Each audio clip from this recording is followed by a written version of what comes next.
Whenever you're ready, Chair.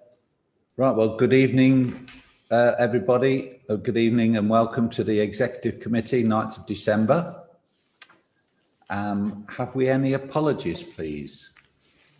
No, Chair, we've received no apologies unless anyone has any from the committee. Has anybody got any? No, thank you very much. Declarations of interest. Yes, Chair. It's Mark.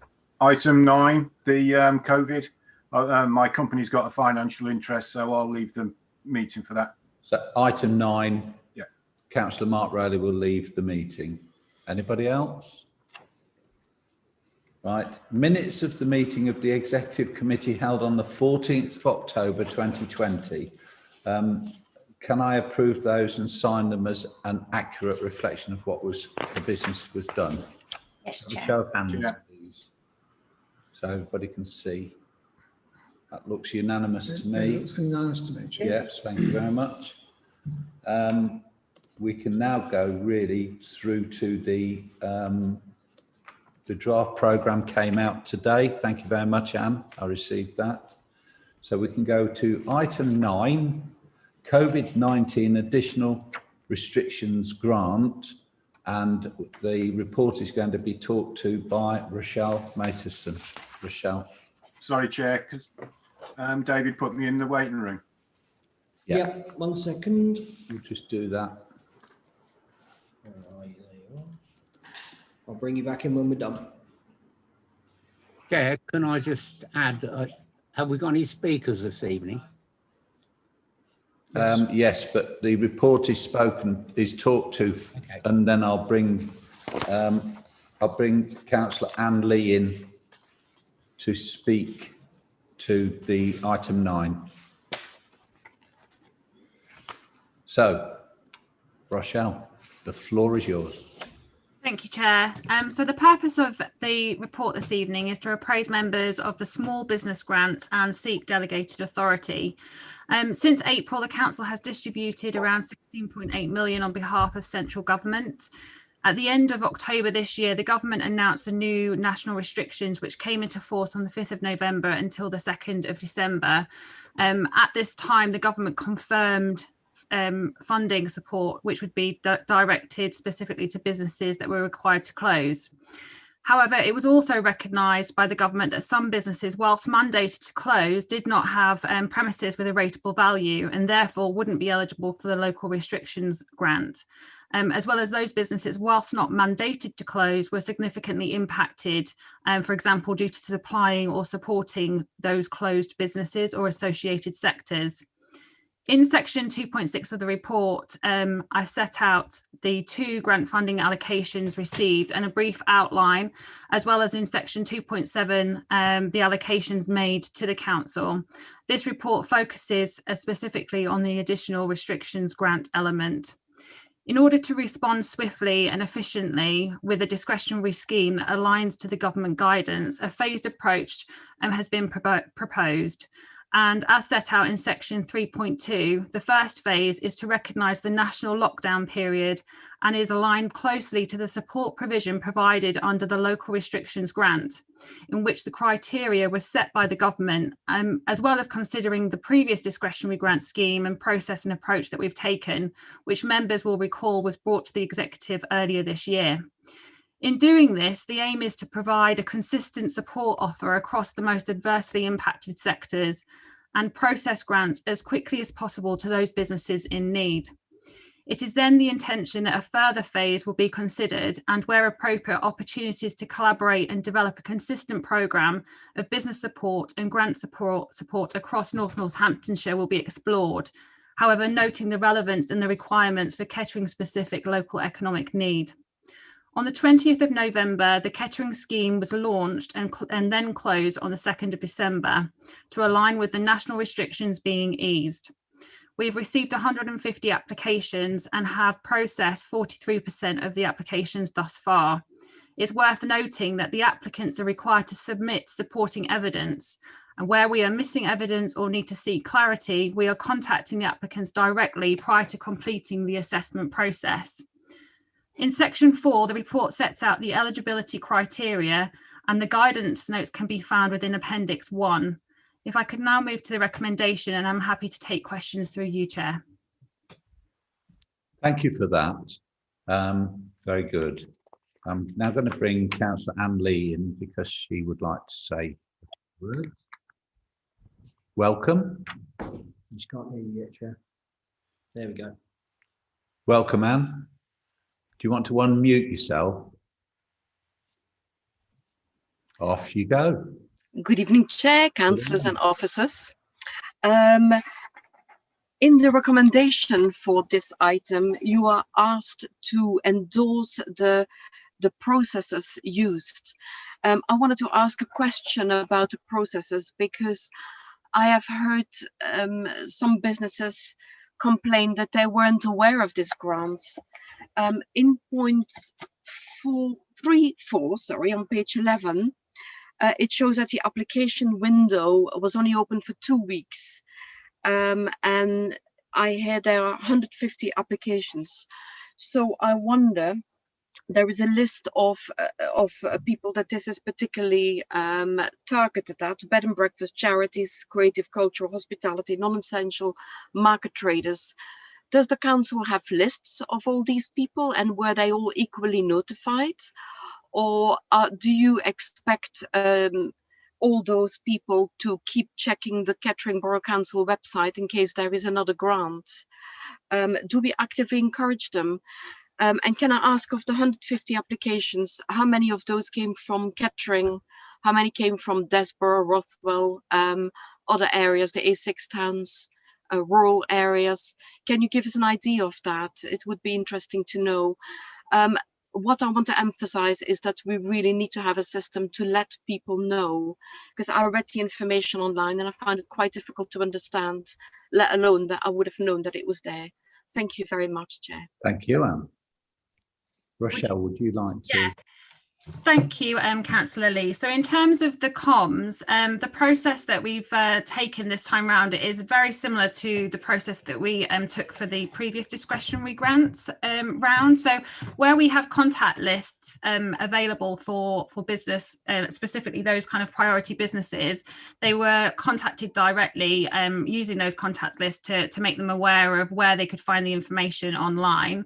As you obviously see that you've noted that it is available on our website, and we've got a section on the website that's specifically dedicated to business support and grant information, which leads from the front page, which is all around coronavirus related support for businesses and for residents. And that's been up since the kind of pandemic occurred earlier this year. So that's something that is, regular and has actually got a lot of traffic and regular traffic to that page. So it's all housed in one area. And then on top of that, we did a number of social media posts. We shared it through our own business networks as well, and also through our media. So we conducted a press release as well. So as many of the channels that we have available to us, we've also used. And then on top of that, there's obviously the national press that was already, out there, and the government kind of providing information to businesses that the grant was available. In terms of the second point that you make around the locality of the businesses in question, that is something that we have in terms of the data that we set, but it's not something that I have to hand currently on me. And as I said, we're all kind of currently still going through the assessment process. So if that's something that you would like me to provide, Chair, that is something that I can pull the data together for that. If you have got that data eventually, if you could share that with everybody, that would be very useful, and I think Anne would appreciate that.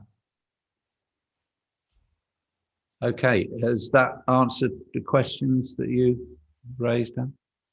Thank you very much. Councillor Lee, I shall pop you back in the waiting room. I'll bring you back in for round 2. Right, I'm going to hand over to Councillor Lloyd Bundy, who's going to say a few words, and then we'll open it up wider. Thank you, Chair. As I said on Monday, these are challenging times.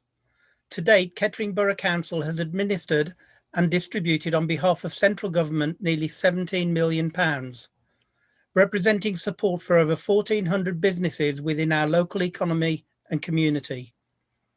Indeed, this council was in the top 5 for its swift response in getting the support out to the people that needed it.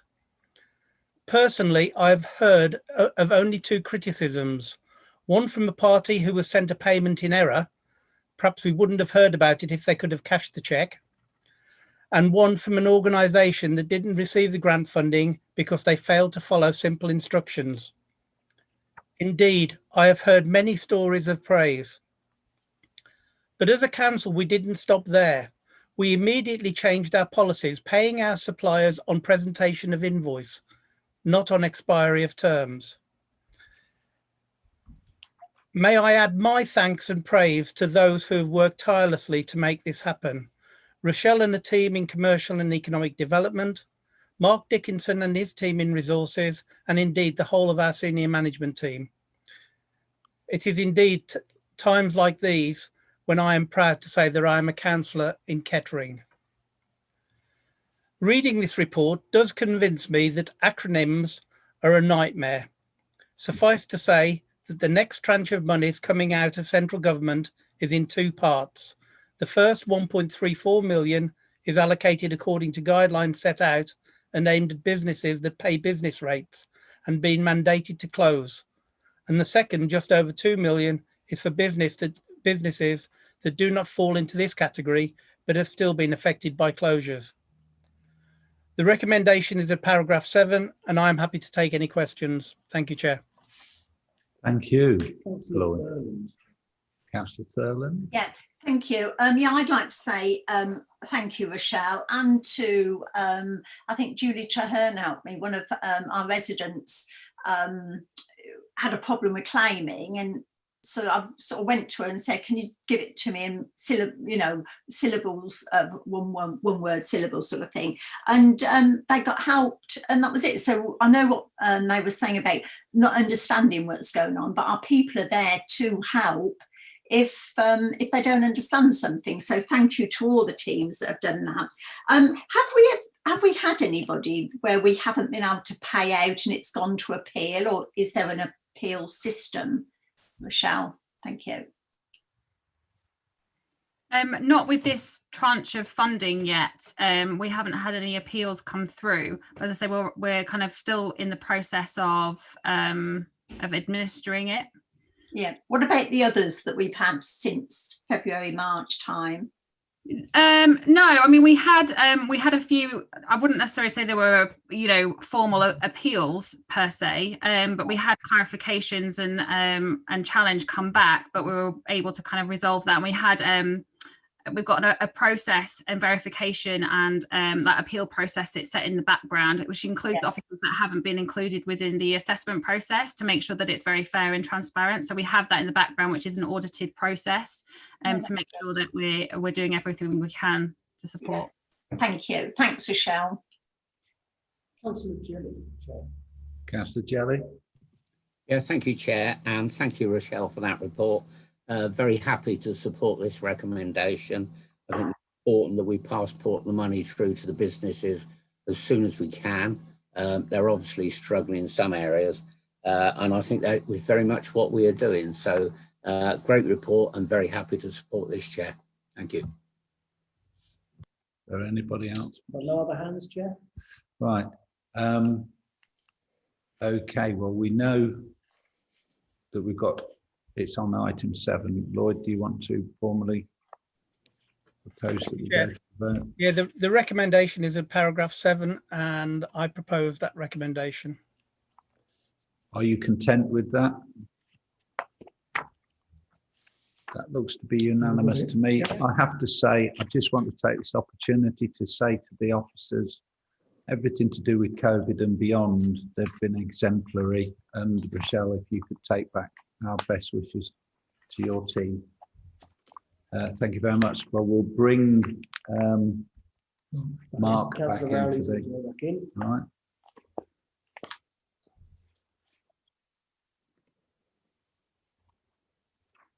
Okay, well, we're now. Can you hear us? He's Yeah, can hear you.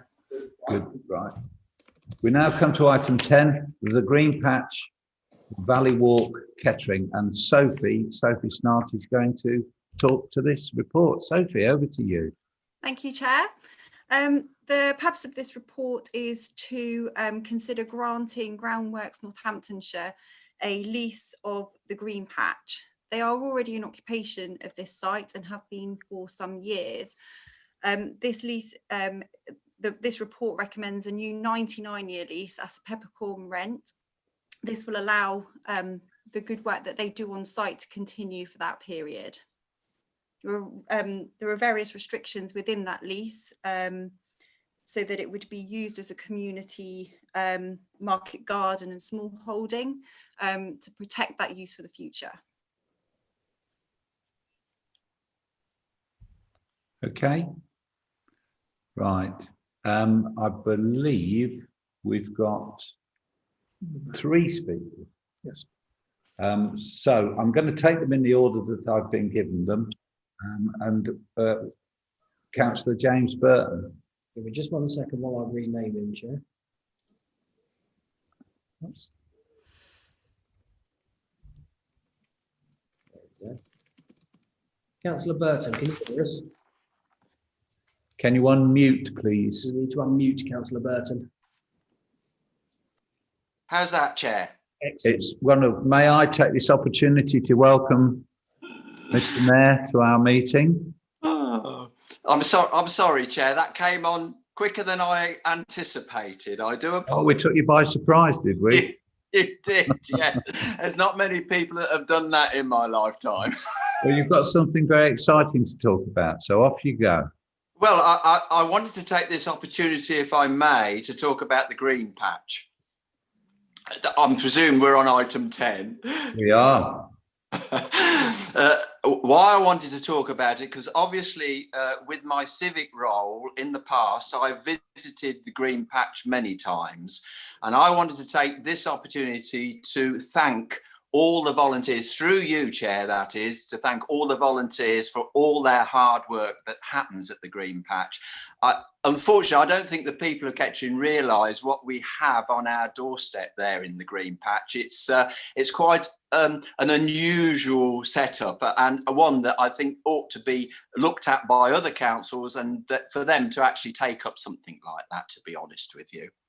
I actually think that what we're doing, or what you're planning to do tonight, especially with the report, is give Green Patch another 99-year lease on the area, so they can hopefully expand what they're doing, because the actual site has huge potential to expand and help and encourage people to become more greener in their attitudes towards all sorts of things. And I look forward to actually that happening. Unfortunately, I probably won't be around while that's happening, but I shall be keeping a careful eye on it, may I say. And that's really what I wanted to say this evening at this executive meeting. I hope that's all right with you, Chair. Thank you very much, Mr. Mayor. That's been very kind of you. Kind word. Just one thing before I go. I'm looking forward to meeting all the members of the executive and speaking to you at the Christmas full council meeting on the 16th of December.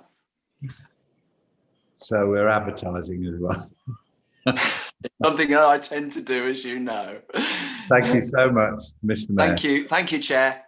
I'll pop you in the waiting room, Mr. Mayor. Thank you. And I believe now that we're welcoming back Councillor Anne Lee. Yep.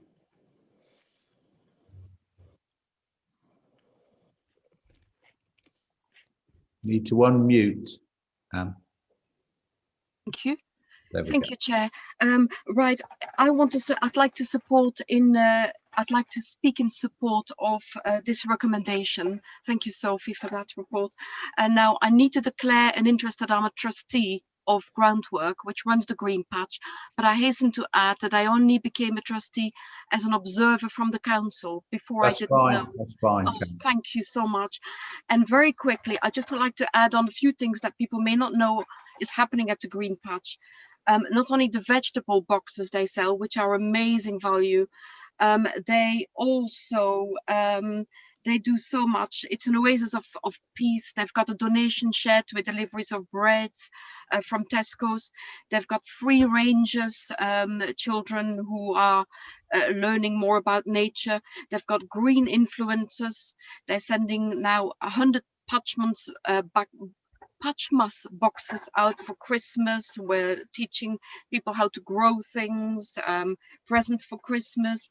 They're working with young people who are challenging and hard to reach, people at risk of gang involvement.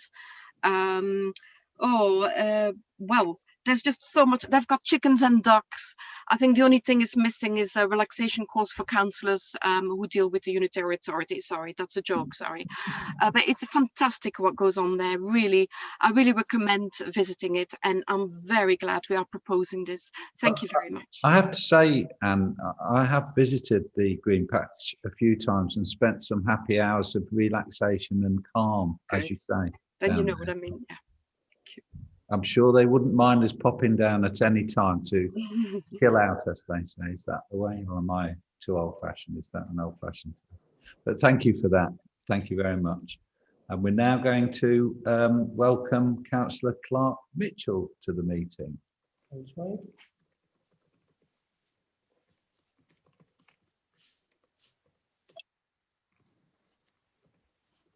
Good evening, Clark. How are you? You need to Yes, mate. unmute. I've Clark. unmuted Yeah, now. there you go. You're up and running. Brilliant. Excellent. There's not a lot more I can say in praise of the Green Patch.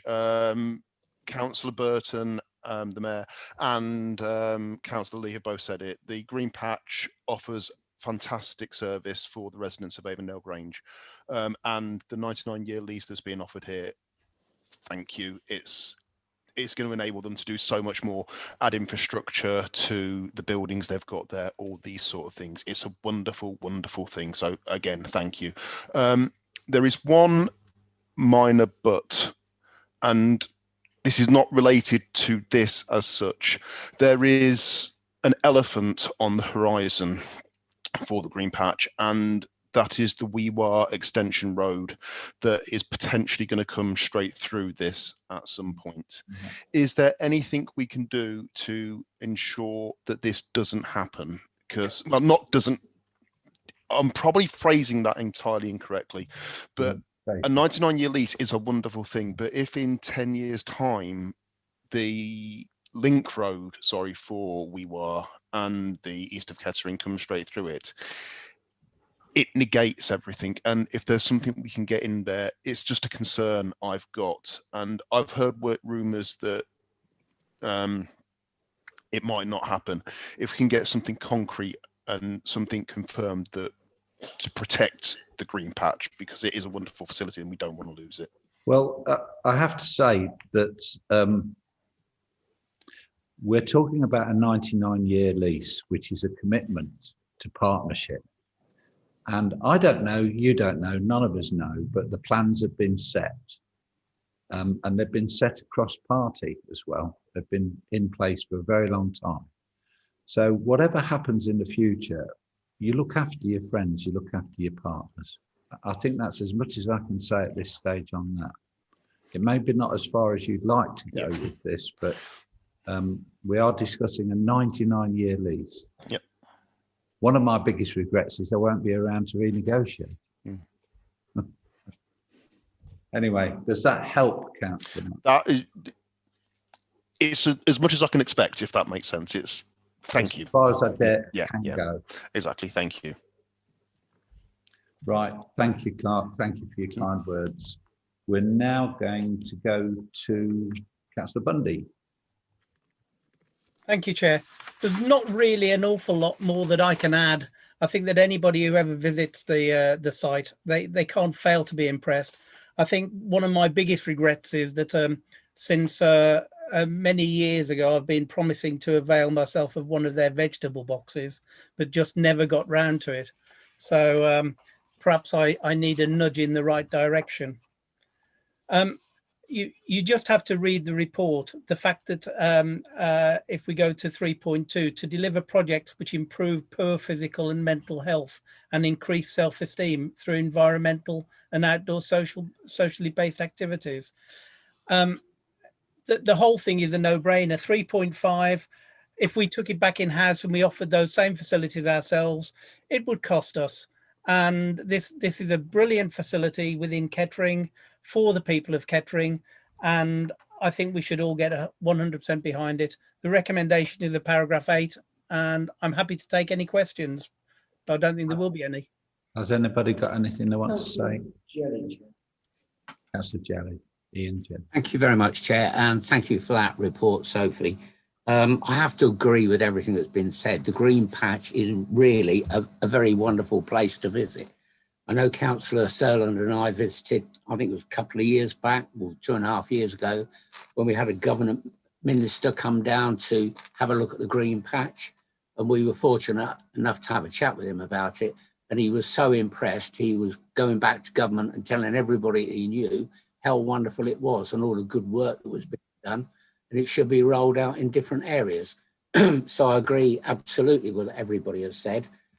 Very happy to support this. And I think it's a wonderful project that we should cherish and support in the years to come as well, Chair. Thank you.